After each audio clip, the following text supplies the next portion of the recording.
The alternator died at 4:17 in the afternoon, and Elena Vance knew it before she ever popped the hood, because the pump stopped its rhythmic chug and the silence that followed had a particular quality to it, the silence of something expensive breaking.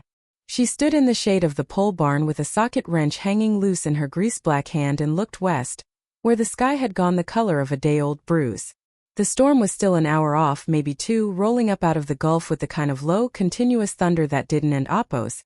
So much announce itself as accumulate, the way debt accumulates, the way a war accumulates in a body until the body doesn't end oppose. Know how to be anything else. The cicadas were screaming. They had been screaming since noon, a steady deafening drone that rose and fell but never actually stopped, and some old wired-shut part of her brain kept translating it into something else, into a frequency, into the whine of an aircraft still spooling down, into tinnitus dressed up as insects. She and oppose. Dee told the VA doctor once that she heard a ringing that wasn't and oppose. There. He and oppose. Dee nodded and written something down and asked if she wanted a prescription. She said no. The ringing was hers. She had earned it, same as the scar. She flexed her right hand. The scar ran jagged across the base of her thumb, poorly healed, a knife wound stitched in a French field hospital by a surgeon who was also, at the time, still bleeding from shrapnel in his own calf. Everyone in that tent had been doing something they weren't and oppose. Supposed to be doing yet. She looked down now at both hands, the grease embedded so deep into the whorls of her fingerprints that no amount of lava soap would ever lift it fully, the knuckles swollen not from punching anything but from 31 years of turning wrenches and pulling haywire and, before that, from other things she did not let herself remember on ordinary days. The pump was down, which meant the irrigation was down, which meant the low 40 acres, the one she and oppose, demortgaged herself into up to her back teeth to plant this season, were going to sit there and either flood under the storm coming or dry out and die in the week after, because a field that and oppose been stressed by drought and then hit by 4 inches of rain in an hour doesn't and oppose. Drink it drowns, and either way the corn would lodge and rot and there would be no October check, no November mortgage payment, no anything. She needed a remanufactured alternator 40 amp off a decommissioned pump like this one, and the only place within 90 miles that had one in stock was Denny and Oppo's salvage yard off Route 9, and Denny wanted $500 for it cash because Denny didn't and Oppo's take checks from anyone anymore after the incident with the Pruitt boy. Elena had $112 in her checking account. She had counted it that morning while eating cold eggs standing up at the counter, the way she ate most meals now, fast and functional, fuel and not pleasure. She wiped her hands on a rag that was more grease than rag and she stood there a long moment in the barn and Oppo's shadow listening to the cicadas, feeling the specific crushing weight of being $388 away from losing everything she had rebuilt her life around. It was not a dramatic feeling. It did not arrive like a gut punch. It arrived the way water finds a low place, quietly and completely, filling every space until there was nothing left that wasn't an Oppo's submerged in it. She thought, not for the first time, that this particular kind of fear, slow, agricultural, mortgage-shaped, was somehow worse than the fear she and Oppo's known overseas. Over there the fear had a shape and a timeline. It arrived and then it left, one way or another. This fear just sat on her chest like a stone that never got heavier and never got lighter. Day after day, season after season. She thought about Fallujah for half a second. Not the whole memory, never the whole memory, just a flash of heat and grit and a doorway she should not have gone through so fast. And she pushed it back down where it lived, in the same place she kept the ringing, and she went inside to change her shirt.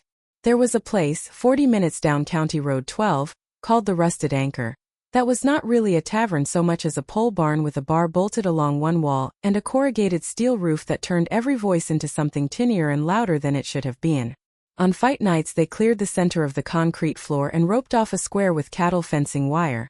And men who worked the rigs or drove long haul or just wanted to hit something for money climbed in and did that, while the rest of the county stood around it in a horseshoe with cans of natural light sweating in their fists. Elena had heard about it from Dale Pruitt, who worked the tractor supply counter and had a black eye he wooed and Oppo's explain, and who told her, unprompted, apropos of nothing, just making conversation while he rang up her fan belt, that a man could walk out of there with $800 if he won 2 fights in a night. Cash. No taxes. No questions. She had filed it away the way she filed away everything useful and said nothing. Now she stood in the gravel lot outside, engine ticking as it cooled, and looked at the barn and Oppo's open bay doors glowing orange with sodium light, and she felt something in her chest that was not quite fear and not quite grief but was cousin to both. She had promised herself 3 years ago, standing in a different doorway in a different state, that she was done. Done with all of it. The hitting, the being hit, the calculus of anatomy that her body still ran without her permission. That was a life she had buried on purpose, the way you bury something you and Oppo's. Reashamed of loving. She did not want to fight. She had never wanted to fight, not really, not even when the army had made her exceptionally good at it. Violence to her was not sport. It was not passion. It was a poison she had been inoculated with in small, repeated, professional doses until her body metabolized it differently than other bodies did. And she had spent the years since trying to sweat the last of it out of her system through hard, honest, exhausting labor, through dirt under her nails instead of blood.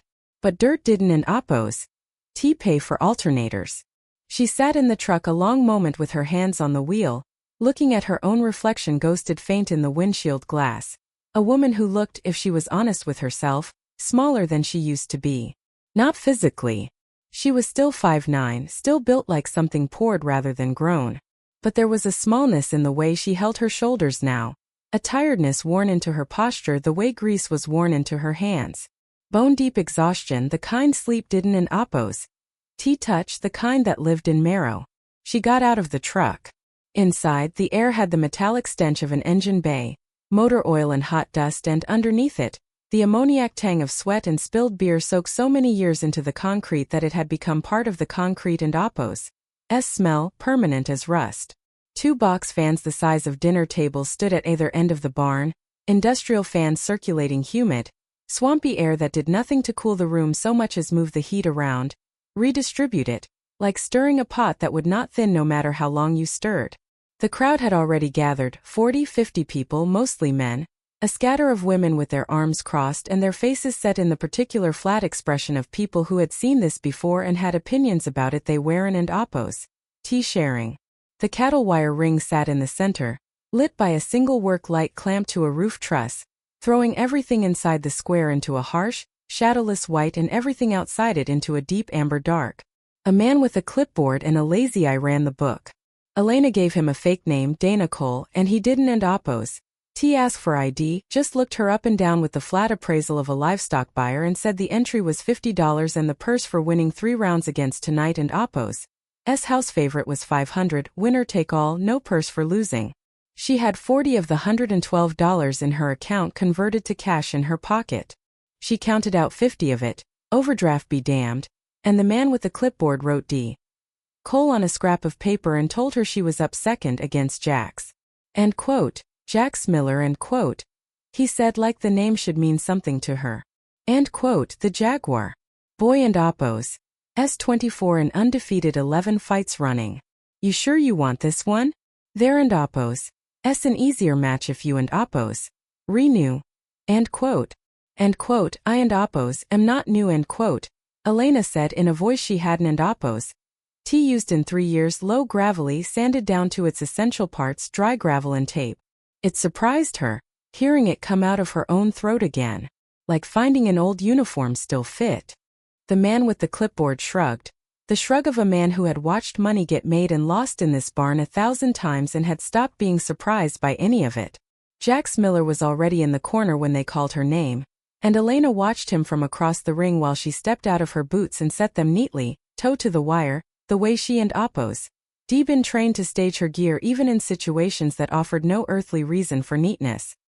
He was aggressively tanned, the kind of tan that came from a bed and not a field, and it made the white of his teeth look almost blue when he grinned at the crowd.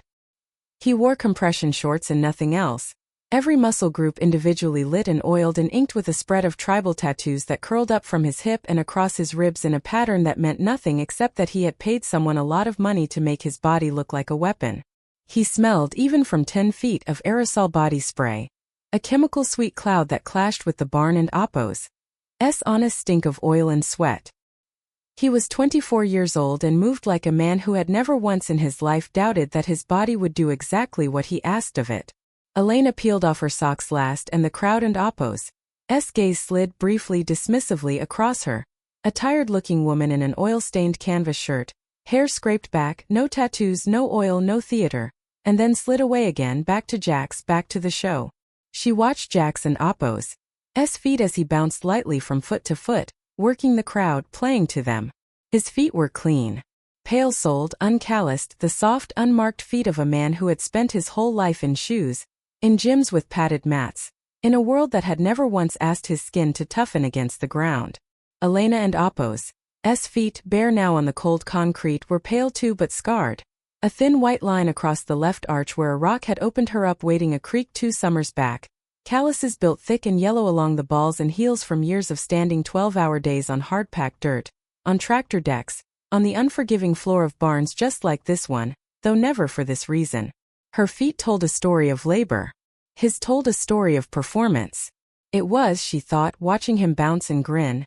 The entire difference between them laid out plain on the ground for anyone who cared to look, though she doubted anyone in that crowd would think to look at feet at all. The referee, an older man with a Copenhagen tin outline pressed permanent into his back pocket, waved them to the center.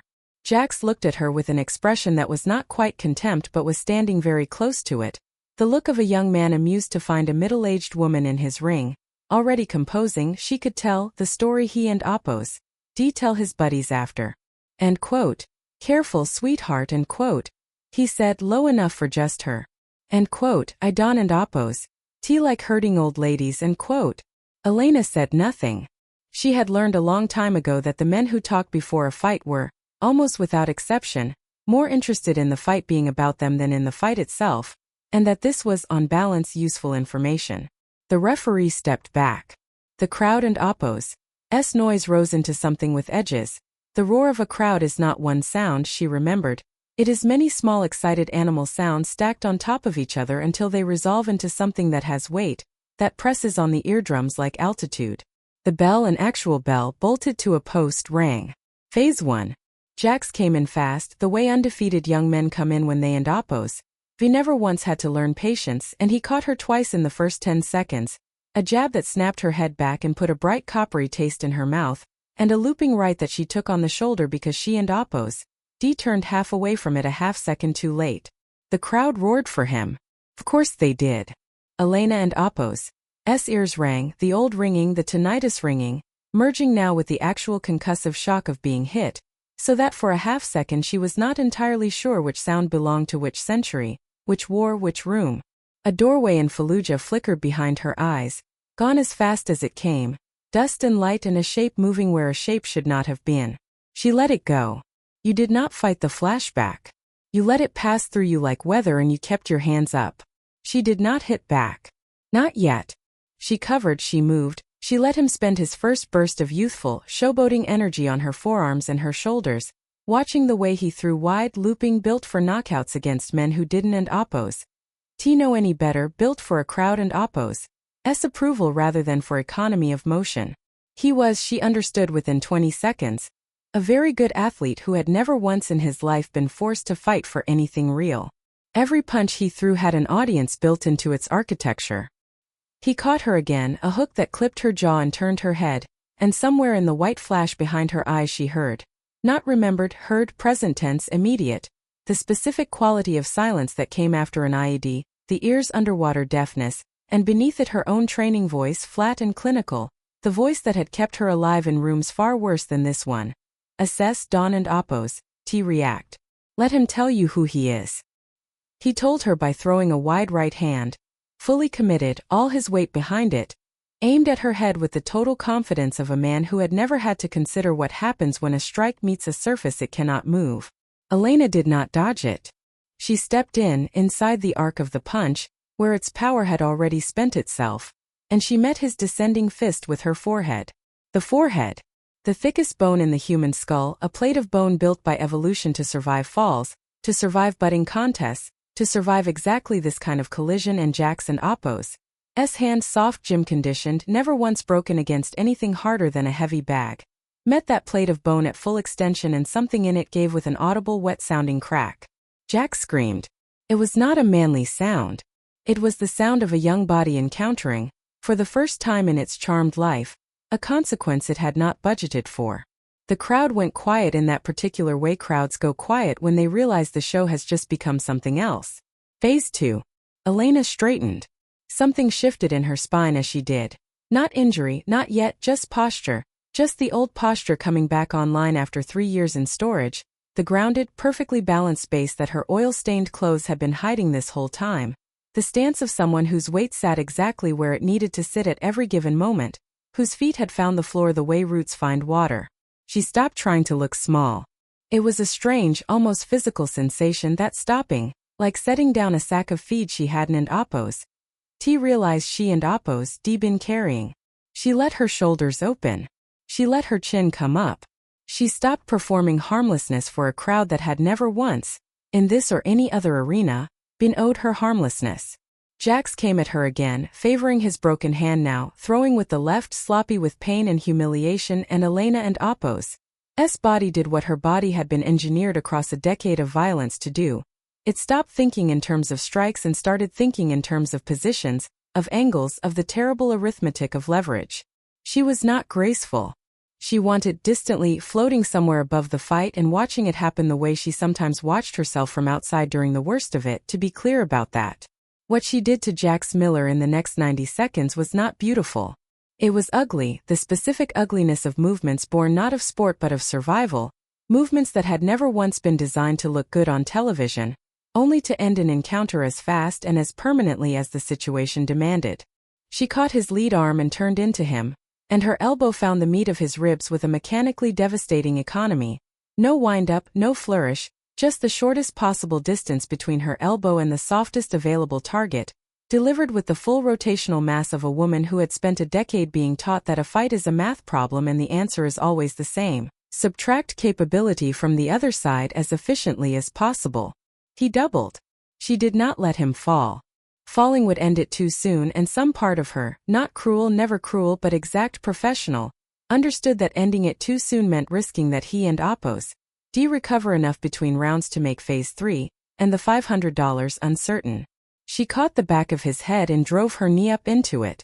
Not once. Twice.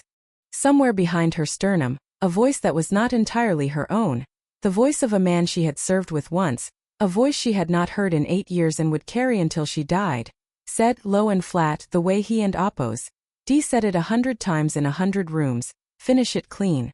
It was not a memory she and Oppos summoned. It arrived the way the cicada ringing arrived, unbidden, wired into whatever version of her the desert had built and sent home. Phase 3. The round ended before she could finish it. The referee stepped in, hauling Jax and Oppos' swaying body back to his corner where a man in a cut-off shirt poured water over his head and shouted something at him that had the cadence of encouragement and the content of panic. Elena stood in the center of the ring, breathing hard, tasting copper, and let herself feel, for just a moment, the full weight of what she was doing.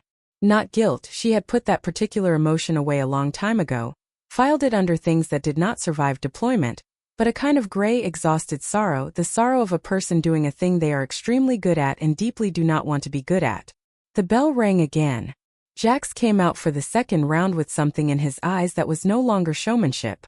It was fear, and beneath the fear, a young man and Oppos' outrage at being afraid, and that combination made him dangerous in a different way, reckless, unpredictable, willing now to do things he wouldn't and Oppos' have considered when he still believed the fight was a performance he controlled.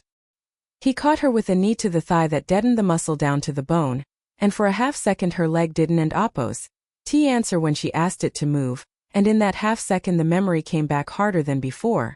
Not a flicker this time but a full wave. Romani, a village whose real name she had never learned because the operation only ever referred to it by grid coordinates, the smell of diesel and whetstone, a hallway, a decision she had made in 4/10 of a second that she still, on certain nights, unmade and remade in her sleep. She heard, underneath the crowd noise, the specific overlapping static of 2 radios keying at once. It was not there. She knew it was not there. She let it pass through her the way she had been trained to let everything pass through her, and she planted her deadened leg and used her hip instead and closed the distance. He tried to clinch, wrapping both arms around her in a desperate bear hug meant to buy him time to recover, and Elena let him, because a clinch is a conversation and she had been fluent in this particular conversation since she was 22 years old. She worked her hands up inside his grip and found the back of his neck and pulled down, hard, into a plumb clinch, both hands laced behind his skull, elbows in. His head yanked down to meet her rising knee once, twice, the second landing square on the bridge of his nose with a sound like a green branch snapping. Blood sheeted down over his mouth, black looking under the work light. He staggered. She let him go, and as he swung wide and off balance she stepped to the outside of his lead foot and drove her forearm across his face in a crossface, turning his head hard against the grain of his own falling momentum, and used the leverage of it to bring him down to the concrete, controlled, no wasted violence, a fall managed rather than delivered. The crowd had stopped roaring. It had gone instead into a kind of hush that had its own texture. Not silence, not exactly, but the low murmuring quiet of people watching something they didn't and oppose. Have language for. Jax tried to scramble up. Elena did not let him. She dropped with him, weight settling onto his chest and shoulder with the same grounded, perfectly balanced base she and oppose. Carried in off the concrete floor outside, and her forearm found the angle of his throat, and she folded her sleeve-covered arm across his windpipe in an Ezekiel choke modified for street clothes. No GI, no proper grip, just the rough weave of his own sweat-soaked t-shirt collar used as leverage, her fist buried in the fabric at the back of his neck, her forearm a bar. Across his carotids, the pressure building not through violence but through simple patient physics. He clawed at her arm. His nails opened 3 thin lines across her forearm, and she felt them and did not feel them, the way she had learned a long time ago to sort pain into a cue and deal with it later, after. She looked down at his face, red going to a deep dusky purple, his eyes wide with the particular animal panic of a body that understands, on some level below language, that it is losing access to consciousness, and she felt nothing. Not triumph. Not cruelty. Not even satisfaction. She felt the flat, gray absence of feeling that she associated, from long professional experience, with doing a necessary and unpleasant thing correctly. It was in its way an intimate act. There was no one else in that ring in that moment. Not the crowd, not the referee edging closer, not the smell of aerosol body spray now curdled with fierce sweat and blood. Just her arm in his throat and the 4 seconds it took for his hands to stop clawing and go slack against her wrist. She released him the instant she felt him go under, not a second later, because a second later was the difference between a man who woke up embarrassed and a man who didn't and oppose. Wake up at all, and Elena Vance did not make that mistake, had never made that mistake, not once, not even in the years and rooms where making that mistake would have been easier and by some calculus forgivable. She rolled off him and knelt back on her heels, breathing hard, and watched his chest rise and fall, and only then did she let herself exhale.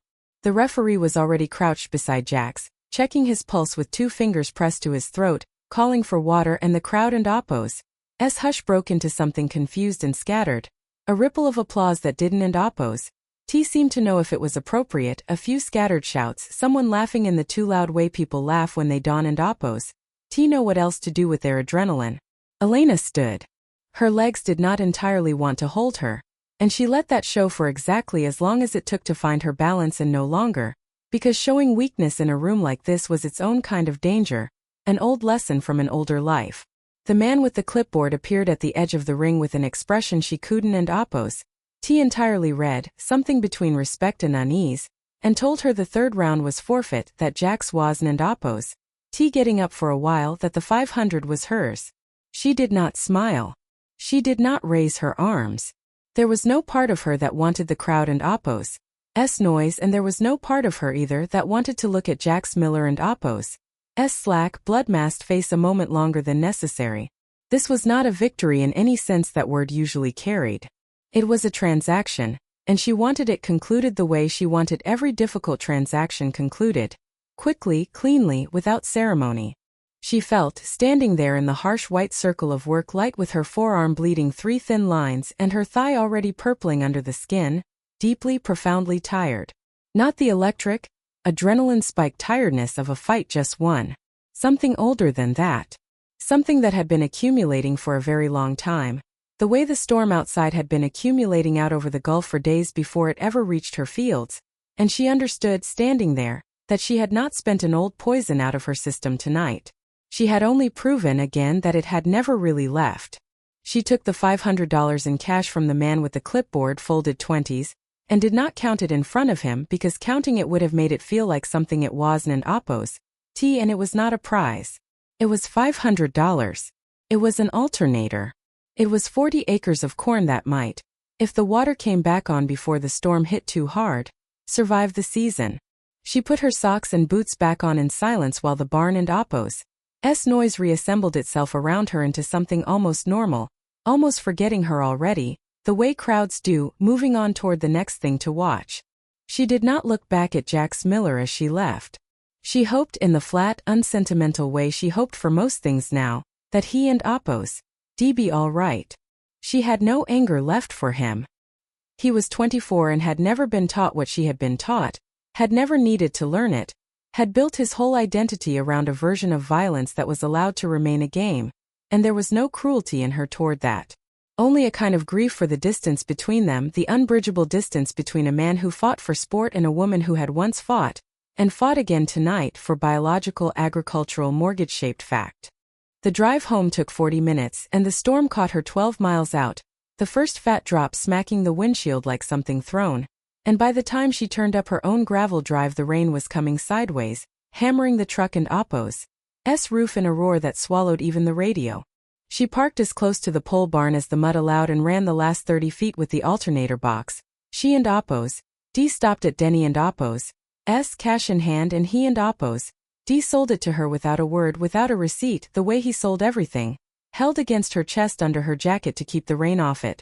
Inside the barn, under the tin roof drumming with the storm, she set the box on the workbench and stood a moment with both palms flat against the cold metal of the pump housing, catching her breath.